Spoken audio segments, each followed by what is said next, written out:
Okay, and we're back again, Fingerstyle comrades. And this week's video is titled Fingerstyle Drumroll: The Miracles and Sins of Alternate Tunings. It's a bit of a weird title, I know, but what exactly do we mean by that? Well, for starters, a question comes to mind, and that is, do alternate tunings make you lazy, or is it a way of cheating? And of course, the obvious answer is no, of course it doesn't. So that's it, right? We can all go home now. Well, not exactly. There is a few underlying issues to this concept. And first of all, we need it doesn't really have anything to do with making one lazy or cheating or anything of that sort. The real issue here is, what are we using alternate tunings for? You know, when you write a song in an alternate tuning, does the tuning write the song for you, or do you write a song and only use an alternate tuning to enhance it? And I think that's the real issue here. So we really need to define, first of all, what an alternate tuning is. You know, after all, standard tuning wasn't the start of guitar playing. It wasn't the original form of guitar playing. So that being said, a standard tuning could easily be an alternate tuning in and of itself. So what makes standard standard? Well, a quick search into guitar history, in summary, will basically tell you that standard tuning was invented for ergonomic purposes and to make your playing chords more efficient, which it does. But it's not necessarily, and it wasn't necessarily invented to make your musical passages, more harmonically interesting. And of course, that being said, that any alternate tuning, you could fall into the same trap, using the same chord patterns over and over again. So why do we need alternate tunings? Why are we even using them? You know, is it to make playing chords easier? Is it to unleash a certain amount of creativity? Is it just because it's the cool thing to do for fingerstyle guitar? And the answer to all that, of course, is no. In my humble opinion, alternate tunings are more about a backdrop or a different feel to a song.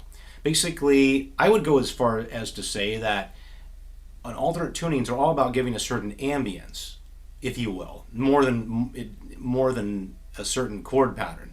It is basically, you're giving the song a different feel. You're putting the listener in a different place, as opposed to what they would be used to hearing in standard. It's basically like giving it off an aura, if you will. While some people are using green and yellow, you are using chartreuse. Even without the audience really knowing it or realizing it, they can feel, they can sense that something's different.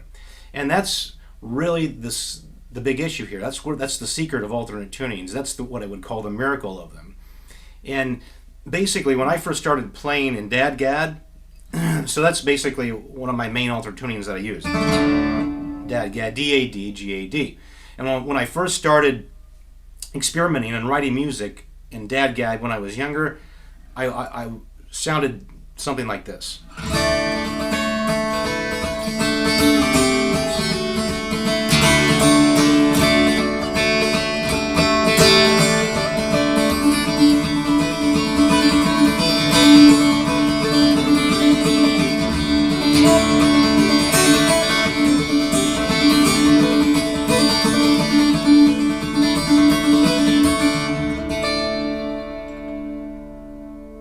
So my music started sounding a lot like that when I first started writing, and that's to be expected.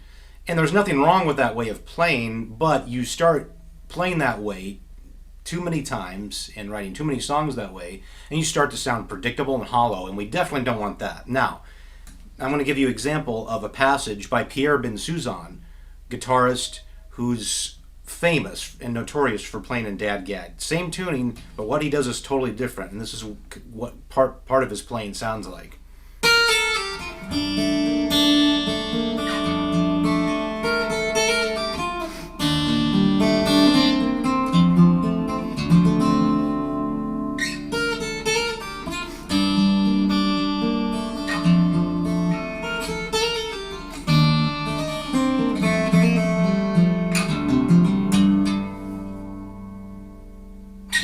Hear the difference?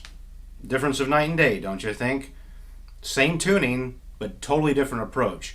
Pierre's way of playing and using the tuning over the years is way more sophisticated because he studied it inside out, and that little piece that I just played was an introduction to a song called So Long Michael, which is my favorite song by him. And he's not even playing in D. He's basically, I think the song is in G minor. So he's starting in G minor, but he's using Dad Gad, which makes the song kind of more mysterious, a little darker, has more of a medieval feel to it. And that's really the way alternate tuning should be used, in my opinion. It's basically an enhancement tool. It enhances and brings out what you're already writing and playing in the moment. And you're not just using the tuning as an idea into itself, which a tuning isn't. A tuning is only as good as the ideas that you put into it. And Pierre is a great example of that. So, all that being said, nothing wrong with droning effect, Dad Gad. Nothing wrong with that at all, as long as you, kind of get more variety in your playing. Divide things up a little bit, make it more musically interesting. Start playing and start a song in a different key, that kind of thing. That's only going to open up the avenues and wells of possibilities and ideas. So that's kind of what I mean now by the miracles and sins of alternate tunings. So hope you enjoyed this video. I enjoyed making it. Stay tuned for the next one. We'll see you next time.